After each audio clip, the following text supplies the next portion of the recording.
All right. So Zachary Taylor, our 12th president, was born on 24 November. That's right. I'm doing it military style. Yup. 1784 in Orange County, Virginia. Hmm. California plays a role in his life, but this was Orange County, Virginia, wrong coast. Sure. But he came from a prestigious family. His father, Richard Taylor, served as a lieutenant colonel in the American Revolution. And then we get to his family lineage, which is that he was a second cousin of President James Madison and a third cousin of General Robert E. Lee. All right. Wow. So he was born in Virginia, but his family then relocated to Louisville, Kentucky, which at the time was not much of a thriving town. But after they moved there, there was increased boom in the economy. And his family did what any family, new rich family did back in the day, buy slaves. Oh. Yep. So we know that the apple didn't fall too far from the cherry tree. No. He did not come from a very educated background, although there was big emphasis in the military. He learned to read and write from his mother, and that was pretty much the end of his education. He rolled right out of adolescence into the military. He commissioned as an officer in 1808 and then spent just the bulk of his life in the military. But shortly after joining the military, he met what would be the love of his life, Margaret Mackle Smith, and they married in 1810 and had 6 children. One of those children is Mary Jefferson Davis because there were 40 people in America at the time. And you know what? You just kind of had to deal with what you got. And I was interesting. I was reading about this that Zachary Taylor disapproved of the marriage, mostly because he was from a military background. He was like, don't marry into the military. Well, I mean, yeah. Can you blame him? It's just like, yeah, listen, we have to come in on weekends all the time and we stay super late. And if I was, in Korea, we'd have like, random drills and all that stuff. So, you know what? I can respect that he didn't want his daughter to marry a military man or the future president of the Confederacy.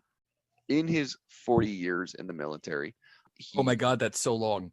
I know. 20 years sounds like a lot. This guy did 40 years. So we're gonna rip on Zachary Taylor a lot, and some of it's very well deserved. But Yeah. you know what? The guy did twice what most people do in the military now. So respect. I know, I'm good. My favorite part about being a soldier is being a veteran. I will find out someday, hopefully. Someday. But while he was in the military, he was an extremely decorated officer, commanded troops during the War of 1812, the Black Hawk War, and the Second Seminole War. Now, he really made a name for himself during the Mexican-American War, a war that I absolutely didn't need to Google before this show. But the bluff that I got from the internet is that essentially we annexed Texas from Mexico. Mexico was not happy about it. So obviously they decided they wanted to set up troops there. So he was selected to guard Texas due to his apolitical nature and a friendly relationship with a very not mediocre president, Andrew Jackson, also known as arguably our craziest president. But you know what? He was good for Zachary Taylor's career. I'm really excited to go into Jackson. Oh, we're not. We need to make a whole separate podcast Oh yeah. just dedicated to Jackson's shenanigans. But in the meantime, we'll talk about someone that is not on the $20 bill Mm-hmm. and probably never will be.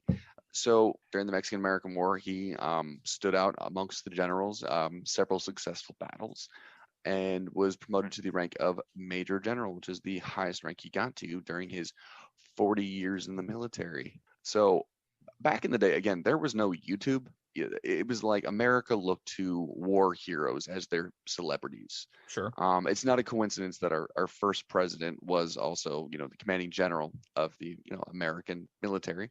So this guy became a huge star. He was so hot back. So people were like, well, we had Washington, we had Jackson as presidents, why not the Zachary Taylor guy, And an interesting quote, and again, I think no one actually wants to be president. At least that's the reoccurring theme amongst the presidents that we've covered so far. So when people brought up the issue, he was quoted as saying, "Such an idea never entered my head, nor is it likely to enter the head of any sane person." Spoiler, Zach, you're going to become president someday. So, and what was notable about him is that he was kind of picked out not only because of his incredible military record, but because the dude was just apolitical. He didn't even register to vote, had never voted in an election, had no political party he belonged to. So kind of a free agent. So back in the day, so this is before the Republican Party was created. So the two major parties were the Whigs and the Democrats. And if you want to know the difference, Google it because there's not much. Here's the best way I can figure it out. Now, the Republican Party was created because it was Whigs who got disenfranchised because the party would not commit to a stance on slavery, and they were like, so the Whigs were currently like, well, we don't like slavery, but we don't want to rustle any feathers. They were like, yeah, we don't want to lose the South. And actually, someone else who did not want to literally lose the South was Zachary Taylor, who was a strong nationalist. Another thing that made him stand out as a prospective president is that at the time, the country was threatening to split up. And they're like, and Zachary Taylor's like, guys, I just secured us Texas. Okay, can we just stay in one piece? Yeah. Just like I just got us the biggest state we will have until Alaska. So can we just like be cool, y'all? Yeah. I'm sure he said it just like that. Probably. So one of my favorite details, the Whigs were the biggest on recruiting him because, as you pointed out, the guy had over 100 slaves on 3 separate plantations, but he was not in favor of westward expanding slavery. So the country was getting bigger and bigger by the year, and would get even bigger once Benjamin Harrison was president. And so actually, and again, talking about Zachary Taylor being awkwardly progressive. So his thing is he did not want slavery expanded into the West, not because slavery is awful and all human beings deserve basic respect, but because the West wasn't great for growing cotton or sugar. And it was just so again, that what's interesting is he was also kind of a terrible candidate for either party because abolitionists weren't going to like him, and slave owners were kind of like, "What? You don't want more slavery?" So I mean, the guy simultaneously had neither part of the country. The only reason I think he really won. So we're going to get to the 1848 election. Is that so? The Democrats nominated a Senator Lewis Cass, who believed the territory should choose whether or not to permit slavery. But someone that I promise you we will talk about in the show because he's come up so many times in recommendations, Martin Van Buren, former president, had decided to split from the Democratic Party to make his own party called the Free Soil Party. So the Free Soil Party was a precursor to the Republican Party in that it was anti-slavery. Oh, good. So you know what? We learned that Martin Van Buren, maybe not a terrible person. That whole slavery is bad ticket is a pretty good ticket. Yeah. Essentially, the Democratic ticket was split between Martin Van Buren and Lewis Cass, which gave Zachary Taylor just this much wiggle room to get the title. Now we get to the 16 months that he was president. Whew. Yeah. What a whirlwind. I know. So he didn't really do much, although there is some interesting facts about his inauguration. So Zachary Taylor was a deeply religious man, and at the time, the inauguration day was going to be on a Sunday, and he was like, dude, I'm going to be in church, so let's make that a Monday appointment. That's such an interesting contradiction, being deeply religious and owning 100 slaves. Well, I think it's that sort of the manifest destiny. It's that, God wants us to conquer and exploit. Sure. And, it's worth noting. I mean, there are people at the time. There's probably people now that still, think that Black people were like 3/5 of a human. Sure. So it's like, well, God said to love my neighbor, but not my slave necessarily. Wow. So I mean, like, yeah, people will lie to themselves to, do anything. Plus, I mean, it's just like, Zachary Taylor, this was a rich guy, and how did he get rich? Off the backs of slaves. So we're gonna have some fun dunking on this guy in a little bit. Yeah. But so there was one day, what was it, March 4th of 1849, that we had no president. So it was the day without a president. It meant there were no laws. Everyone just went crazy, just was running down the streets of Washington naked. Oh, you know what? I would let's make that movie. Let's make Purge 1849. Yeah. I mean, I would watch that. That's probably just 1849, really. Like, it's like, it's just Virginia. Yeah. So he gets sworn in, and his approach towards being the president is a kind of respectable Ron Swanson attitude. I think this is not the first time Ron Swanson has been brought up on this show. Probably not. And spoilers, probably not the last. Yeah. So his idea was that presidents shouldn't create laws, because that's the job of the legislative branch. But he has the authority to veto them.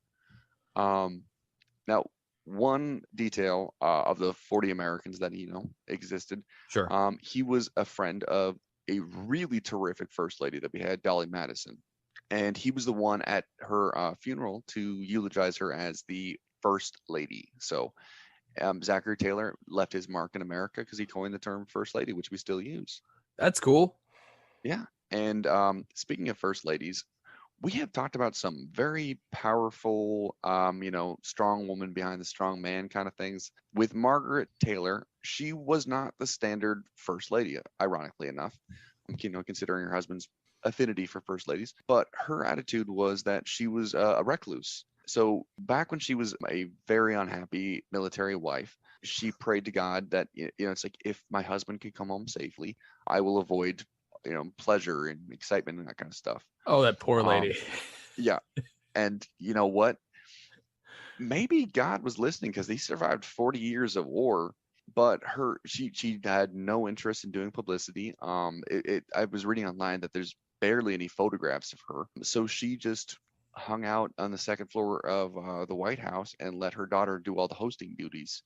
I do like his, and this speaks back to the constitutional libertarian in me, where he's like, yeah, the president doesn't create laws. The president executes laws and vetoes stupid laws that Congress comes up with. I just imagine him being in the Oval Office, just putting his feet up on a desk, and his own little April is like, scheduled all the appointments for March 31st. What?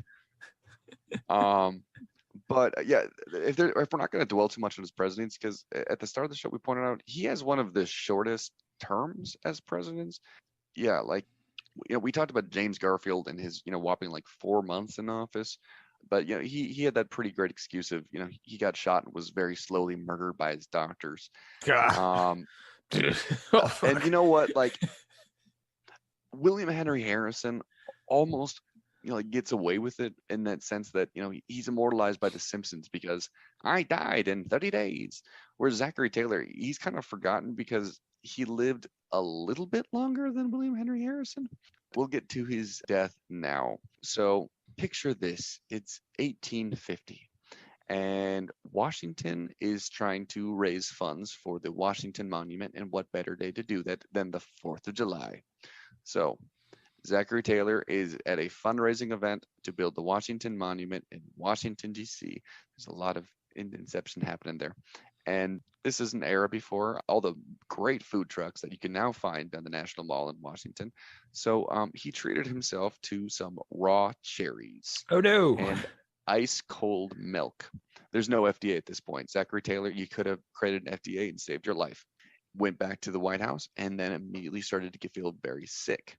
And let's take a moment to thank God that we're alive in the 21st century, because, man, it wasn't the diseases that killed you back in the day. It was the doctors. Yeah. Modern medicine has said he likely had cholera. Because, and here's the horrible thing. Cholera, a symptom of that is diarrhea. Oh, no. There were open sewers in D.C. There was no plumbing. Can you imagine shitting your brains out in the outhouse adjacent to the White House? Oh, no. I just sort of this is such an undignified scenario for the president. There's a lot of speculation about how he died because, there wasn't a lot of bookkeeping back then. Sure. And he definitely wasn't in the White House, tweeting his symptoms. He's just like, yep, I'm definitely shitting myself to death. What a different time.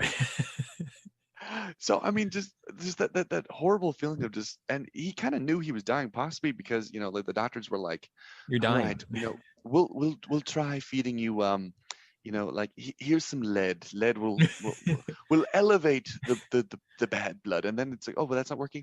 Let's bleed him.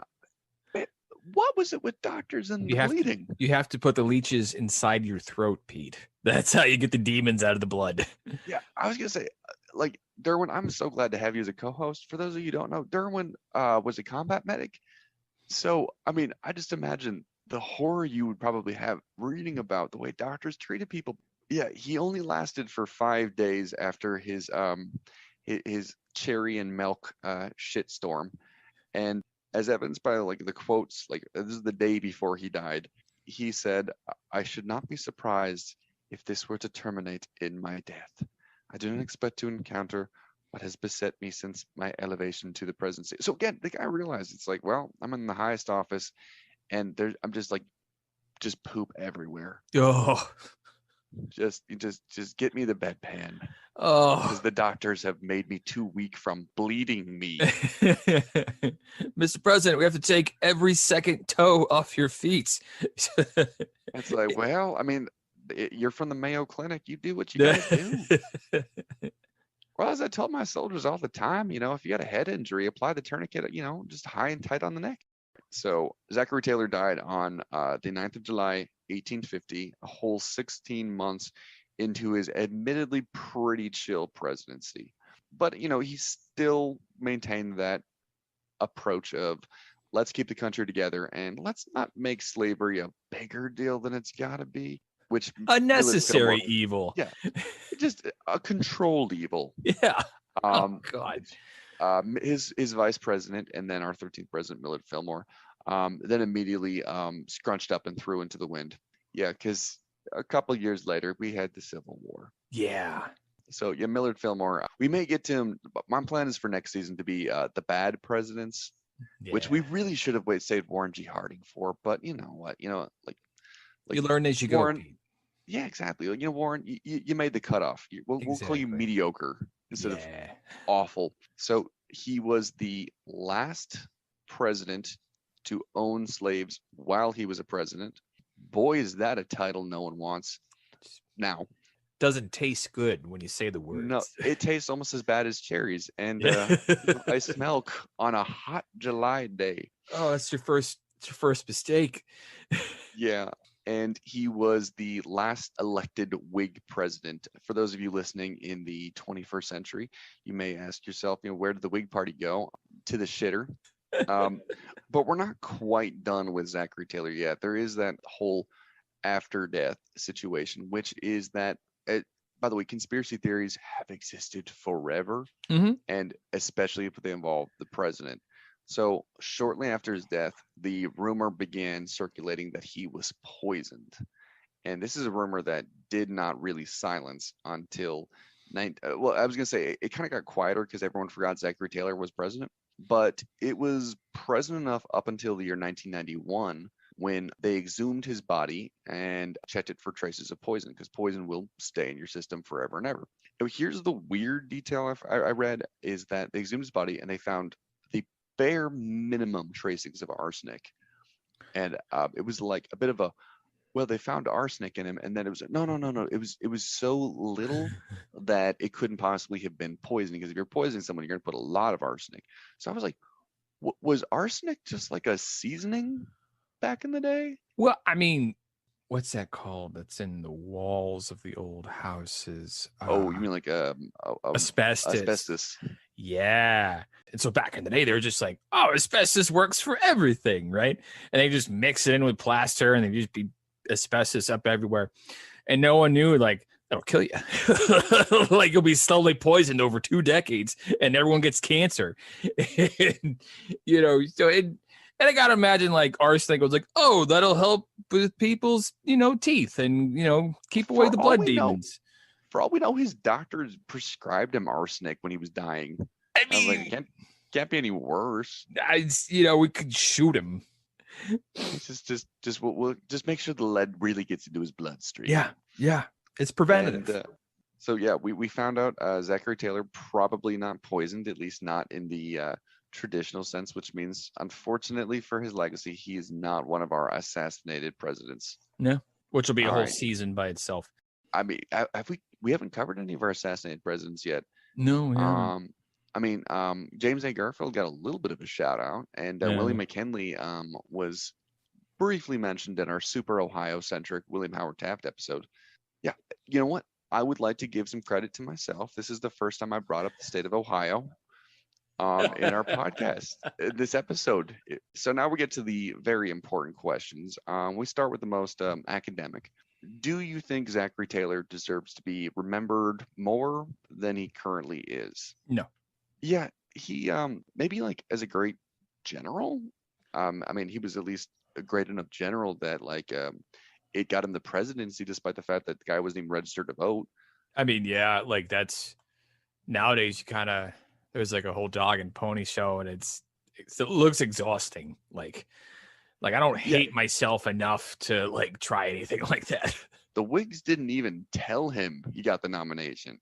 They were just like I think that they just opened up the yellow book, the yellow pages, and just threw a dart, and they were like, "Oh, that'd be a good pick." Who is No, it currently under investigation for? No, not him. Awesome, cool. yeah, it's incredible. Like doing these older presidents, how casual becoming the most powerful person in the country used to be. Where it was just this guy got the Whig Party nomination. And again, this is like a two-party system still. And he didn't know for weeks. Yeah. I mean, can you imagine if you just like open up like the newspaper back in the day, and you're like, oh, I won the primary. I'm the president of the United States. Well, that's not good. What day's inaugural? A Sunday? I'm not working on the weekend. Look, I got church. And here's another thing. Reason why I'm not gonna say I like the guy. He owned slaves, so he can go to hell. But you know what? He did not give up his commission until after he swore in as president. 40 years. You know what? I will give him a salute for that. Yeah, definitely. Right. Now on to the least academic of our questions. In honor of Warren G. Harding nicknaming his penis Jerry, Derwin, what do you think Zachary Taylor should have nicknamed his penis? The Zach Attack. Oh, that's good. Yeah. Mine was his nickname was Old Rough and Ready. I'd say Old Rough and Heady.